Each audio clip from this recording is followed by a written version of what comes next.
Сәлем, синең исемең ничек? Сәлем, минем исемем Раил. Раил, әйт әле, татар егетенә ошар өчен кызлар нинди булырга тиеш? Нинди кызларны татар егетләре ошаталар? Сорау бик авыр, чөнки һәр кешегә индивидуаль подход кирәк.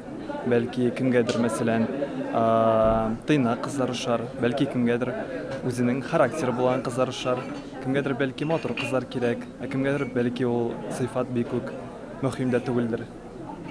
Килешәм, фикерләрең өчен рәхмәт. Шуның белән шул? Рәхмәт. Привет, Камила, скажи, пожалуйста, как татарскому парню впечатлить татарскую девушку? Какими качествами? Всеми своими мужскими, которые только есть, я считаю, по крайней мере. Например, держать свое слово, отвечать за свои поступки, проявлять доброжелательность, вежливость, уважение по отношению к девушке. Я Марсай, сәлем. Сәлем, Дина. Әйт әле, татар егетенә ошар өчен кызлар нинди булырга тиеш? Кызларда нинди сыйфатларны син ошатасың? Ну, первое, беренче, это главное динный кеше булсын, беренче, акыллы кеше, чтобы главное уважала мужчину егетне и умела любить. Шундый хәл. Рәхмәт, бик яхшы сыйфатлар. Килешәм синең белән. Әйт әле, татар кызларына нинди егетләр ошый? Нинди сыйфатлар егетләрдә булырга тиеш? Иң беренче чиратта хөрмәт, үзенең сөйгән ярына карата, чөнки хөрмәттән башка гомумән бер-береңне яратып, бергә яшәп, бергә тормыш корып булмый минемчә. Икенче чиратта үзеңнең эшең белән шөгыльләнү һәм ул эшне ярату. Чөнки әгәр кешенең үзенең тормышында бернинди максатлары да юк икән, әгәр аның бернинди тормышына карата планнары юк икән, андый кешегә күбесенчә, мәсәлән, мин андый кешеләрне в целом карамыйм да, хәтта минем үземнең дусларым, минем кырымда булган кешеләр барысы да шундый максатчан, барысы да шундый планнар кара торган кешеләр һәм минемчә татар кызына да хәзерге вакытта, хәзерге дөньяда иң мөһиме шундый егет кирәк. Афәрин, бик тирән фикерләр. Рәхмәт, бик кызыклы булды.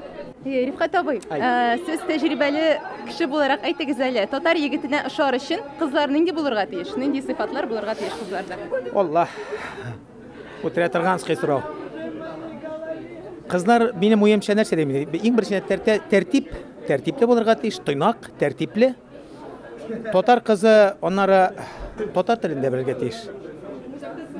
Җырны да белергә тиеш. Шулай бит. Кем әйтмеш, адәм баласына бит ашау-эчү, кием салым гына кирәкми.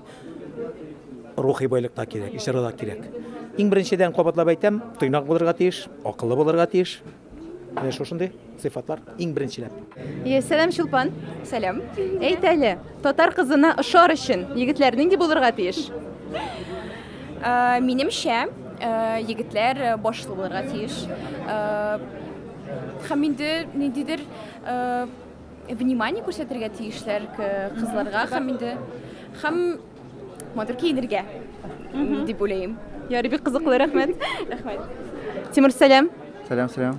Скажи, пожалуйста, какими качествами должна обладать девушка, чтобы впечатлить татарского парня? Я думаю, она должна быть очень добрая, это самое главное. Должна быть честная и хорошо готовить кушать. Вкусно готовить кушать. Какие любимые блюда у тебя? Элеш, шпашмак. Что еще может быть? Ну, в целом, просто мясо люблю. Бигзур Ахмед, бик кызыклы. Какими качествами должен обладать парень, мужчина, чтобы впечатлить татарскую девушку? Он должен быть умным, верным, конечно, и любить меня. Рөстәм абый, сезгә шундый сорау. Татар егетенә ошар өчен, тәэсир калдырыр өчен татар кызы нинди булырга тиеш? Мин бик күп әйтәсем килә, менә бүген без әйттем кызларга. Кайбер кызлар тәндә шундый теге наколка ясый. Мин сезгә әйтәм, татар җегетләренә ошамый, кирәкми алар. Татар егетләргә шой ипле, сикемне, жагымны, менә ничектер шундый менә яхшы ашау пешерсен, үзе яхшы гына жүрсен, менә шундый аны әйтеп бик авыр. Менә кайбер кеше шой и бөтен недостатки, ничек ул, кимчелекләр сизелмей. Но кирәк менә шулай тырышырга инде.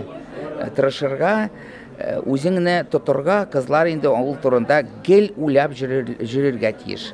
Ничек миңа урамнан ничек мин күренәм, ничек минем турыда кеше әйтә, шулай иттереп барыбер уйларга үзенчә бөтен кызлар тиеш минемчә. Бик зур рәхмәт, бик тирән фикерләр сезнең. Сәлам, Ленара. Сәлам. Безнең бәя бүген шундый сорау. Татар кызына ошар өчен егет нинди булырга тиеш? Нинди сыйфатлар ошый сиңа? Ну, наверное, добрый, не знаю, внимательный, заботливый. Булды? Да, все. Тохир, сәлам. Салям. Скажи, пожалуйста, какими качествами должна обладать девушка, чтобы впечатлить татарского парня? Ну, я думаю, это независимо даже от национальности, просто быть искренней, доброй, как-то... Ну, как бы вы должны, как бы у вас должны быть одинаковые цели на жизнь, наверное, какие-то вот мнения по определенным событиям общие. Ну, чтобы, как бы, можно сказать, понимали просто друг друга. Вот самое главное, думаю, вот.